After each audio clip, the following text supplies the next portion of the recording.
Menimbang bahwa pasal yang didakwakan kepada terdakwa Putri Chandrawati primer adalah pasal 340 Kitab Undang-Undang Hukum Pidana yang ancaman pidananya antara lain 1. Hukuman mati, 2. Hukuman seumur hidup, dan ketiga hukuman penjara maksimal 20 tahun.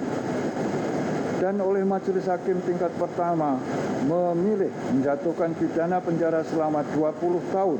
yang berarti pembanding atau terdakwa masih dapat memperbaiki dirinya selama dalam pembinaan di lembaga pemasyarakatan yang pada akhirnya masih akan dapat berkumpul dengan anak-anaknya seperti yang diinginkan pembanding terdakwa dalam pembelaannya. Hal ini apabila pembinaan terhadap terdakwa telah selesai. Menimbang bahwa hukuman yang dijatuhkan oleh Majelis Hakim tingkat pertama tersebut disetujui oleh pengadilan tinggi bukan karena desakan publik,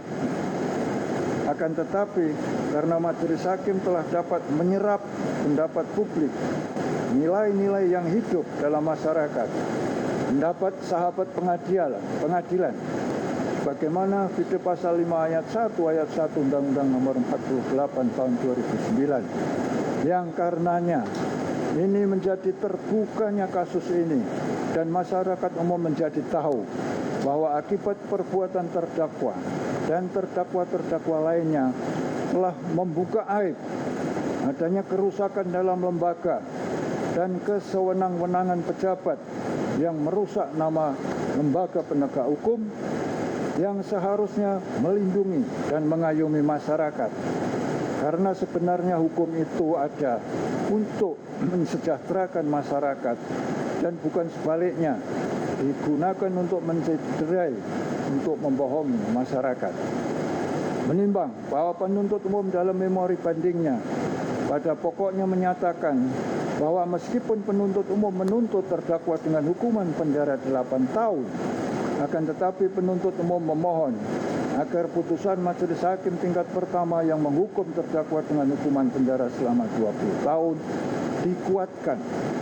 dengan alasan bahwa Majelis Hakim tingkat pertama pada pokoknya telah mempunyai pendapat yang sama dengan penuntut umum bahwa terdakwa telah bukti bersalah melanggar dakwaan primer pasal 340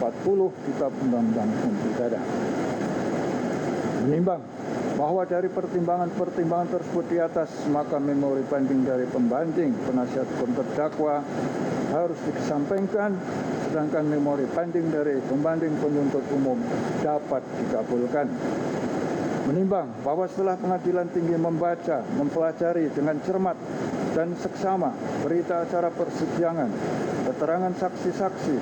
keterangan terdakwa yang diajukan di persidangan, serta salinan resmi putusan Pengadilan Negeri Jakarta Selatan nomor 797 /PT/2022 PN Jakarta Selatan tanggal 13 Februari 2023, ternyata Majelis Hakim tingkat pertama telah menyatakan terdakwa terbukti bersalah melakukan tindak pidana melanggar pasal 340 KUHP junto pasal 55 ayat 1 ke 1 KUHP yang semua unsur-unsurnya telah terpenuhi. Maka pertimbangan-pertimbangan tersebut diambil alih menjadi pertimbangan pengadilan tinggi untuk memutus perkara ini, dan terdakwa harus dinyatakan telah terbukti secara sah dan meyakinkan melakukan tindak pidana sebagaimana didakwakan penuntut umum dalam dakwaan primer. Menimbang bahwa berdasarkan pertimbangan-pertimbangan tersebut di atas, putusan Pengadilan Negeri Jakarta Selatan nomor 797/PN Jakarta Selatan tanggal 13 Februari 2023 harus tetap dipertahankan dan karenanya harus pula dikuatkan. Menimbang bahwa mengenai penangkapan penahanan atas diri terdakwa sebagaimana ketentuan pasal 22 ayat 4 KUHP, maka lamanya terdakwa ditangkap dan ditahan dalam rumah tahanan negara haruslah dikurangkan seluruhnya dari pidana yang dijatuhkan. Menimbang bahwa oleh karena terdakwa dijatuhi pidana, maka berdasarkan pasal 222 junto pasal 197 ayat 1 huruf 1, kepadanya harus pula dibebani untuk membayar biaya perkara pada tingkat banding yang besarnya sebagaimana termuat dalam amar putusan ini.